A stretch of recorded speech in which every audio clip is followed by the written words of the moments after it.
So I'm actually liking Fall of a City a lot more than I thought I would. Now, comparing it to the movie, I will say you never get a sense in this TV series of just the epic scope and the scale. They do such a terrible job. I think the most you ever see is three boats. You never really see the walls of Troy at all. Honestly, it can sometimes feel like two nomad tribes that are going at it rather than any kind of sense of this great empires clashing. So that is a major downside, and it's one thing to not have the best fight choreography. I get that that's pretty hard for a TV show especially to pull off, but get some CGI, get some sense of just the size of the armies. But anyways, what I do think they do really well is some of the ways they've interpreted the different characters and a lot of the choices that they've made of how to adapt the source material. I actually think they've done a lot of good there. Now, one thing I really like in the TV series is the inclusion of gods and mythology that was so lacking in the movie, and not just gods, but gods that are so different than our conception of gods, Christian conception of gods, or Judaism or Islam, the idea of gods as just and omnipotent. The Greek gods, so different, so cruel and fickle, and it's such an interesting idea of gods that I think is really cool to actually see. I love how they flesh out the time before the war, especially Paris, and how he comes to fall in love with Helen, where he has to choose between the gods. And I wish they explained this more, where he has three different gods and he has to choose which one's the most beautiful, and they each offer him a different thing. And one offers him skill. He'd be the greatest warrior, and you could see someone like Achilles totally picking this option. The other offers him power, and he has power over all the realms of the world. And someone like Agamemnon, at least the interpretation of Agamemnon is very power hungry. You know what his option would pick. But Paris, and what sets him apart is he, perhaps unlike most other men in this situation, actually chooses love. And I think it's interesting. They flesh this out a bit in the TV series. I wish they did it even more. And what I think is fascinating about the story of Troy, there's lots of stories about war and power, but for a story of this time to focus so much on love, when it was a time where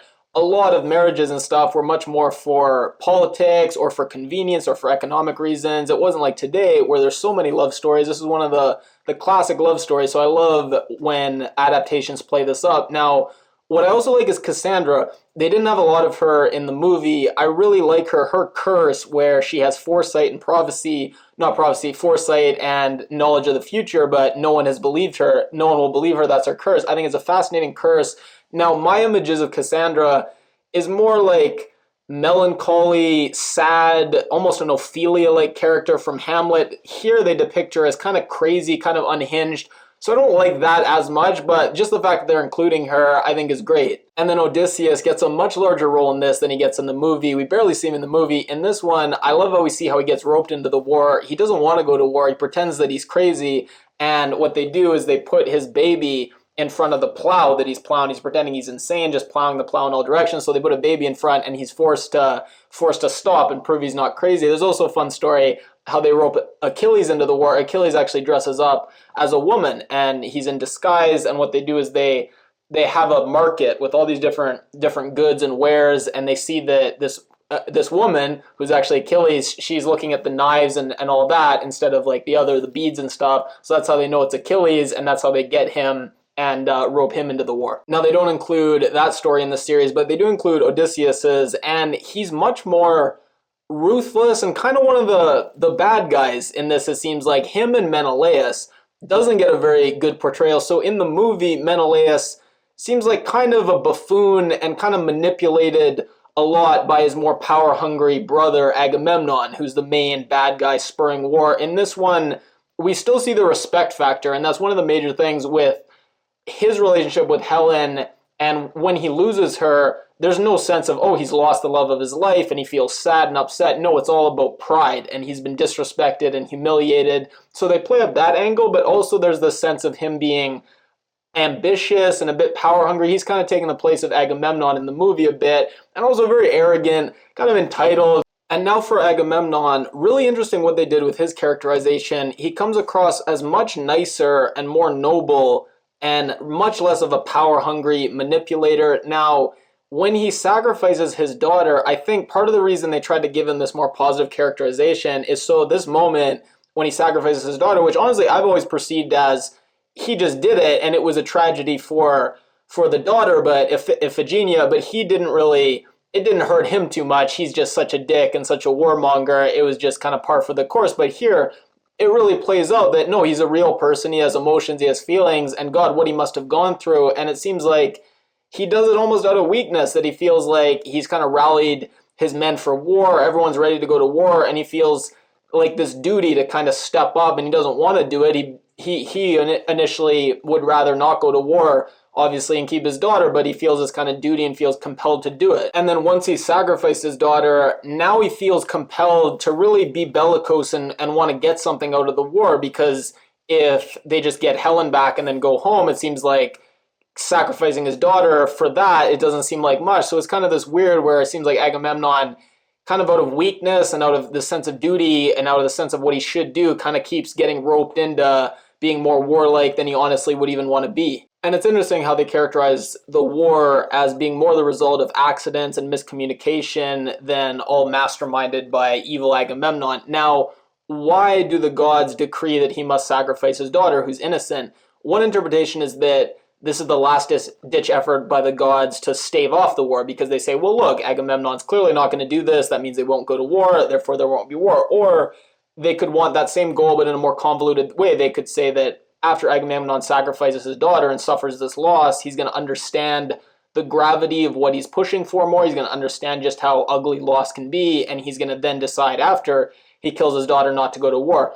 Or they could be kind of setting the tone and say, look, if you want to go to war, that's fine, but just know that you're going to lose everything if you do. It's going to be such a horrific war. There's going to be so much bloodshed on all sides. So if you want to go to war, that's fine. Just have a little taste of what war is actually like so you can be prepared for what it's going to be like. But either way, to situate this at the beginning of your story about the war, it really does set the tone for this is going to be a different kind of war where things happen, unprecedented things happen that really are going to go down and be written about in history. So what is Paris like? In the movies, Paris is hateable. He's weak, he's cowardly, he's selfish. Here, the series tries to rehabilitate him a lot. It shows him that he wasn't always a prince, he wasn't always in this position of power. He was a shepherd or some kind of job like that, and he's much more rugged and a scrapper almost, kind of this outsider. And very interesting, his relationship with Hector, his brother. Now, in the movies, Hector is his protector and even steps in to defend him at some point. Here, it's a complete opposite, where first they're rivals, then you even have Hector who almost decides to kill him to try to end the war. So very different situation with him and Hector. And with Paris, they're really trying to play up this angle where he went to Helen and he was this outsider who lived a rough and tumble life of fun and adventure, and he wanted to take her away of this life of wealth and boredom. Very different than just two wealthy, powerful people who fall in love at first sight. Noah tried to play up this angle where he was this kind of almost wrong side of the tracks guy for her. Now, they try to absolve Paris of blame a lot because he tries to leave. First of all, I should say, I'm keep calling him Paris. It's Alexander is the name they use. Paris, I guess, was his slave name. No, not his slave name. His shepherd name. So Alexander. I guess I'll switch over. I'll start calling him Alexander. So Alexander, first of all, he tries to leave. Before they even sleep together or get together at all, he tries to leave. And there's a storm, so they can't. So that's the first thing they do to try to absolve Paris of blame. Then he does he does sleep with Helen, so I guess that was wrong. But then he actually leaves not knowing Helen's on the ship. So again, it's absolving Paris of blame, different than the movie where Paris was just hateable and it was all his fault. They also try to absolve Helen of blame a bit, because when someone says, well, why don't you just leave? It's said that, well, even if Helen left and went back with Menelaus, the Greeks would still invade anyway, because it's not really about getting Helen back. It's actually about power and looting. So the series does a lot to try to make it seem like they weren't the villains at all. And I feel like, at least in the movie, they didn't portray Helen in that good a light. They seemed to make it seem like this whole war being all about her, it was kind of silly, because deep down she was a pretty vapid, superficial person, and you contrast her with Andromache, Hector's wife, who seemed like such an awesome person and great wife and great mother, and the kind of person that, you know, a real man like Hector compared to Paris would fall in love with and value. And Paris, as a bit of a boy and, you know, lustful, would kind of fall for Helen and idealize her and put all these traits on her, when really she's pretty empty and hollow and nothing there. This, it seems to be doing the opposite, saying that no, Helen really is, she's wise and cunning and moral, and she really is worth all this battle over her. While Andromache in the show, Hector's wife, seems very bratty and immature and just a very negative characterization of her, which is very interesting. Now, last couple characters, Priam, he seems as delusional as ever. He says at one point, who knows, maybe this will even strengthen bonds between us and the Greeks. So it seems very delusional as per usual. Now, Achilles, interesting. Brad Pitt actually seemed much more, one, just brawny and hulking. This Achilles seems more skinny, crafty, sneaky, and also glib.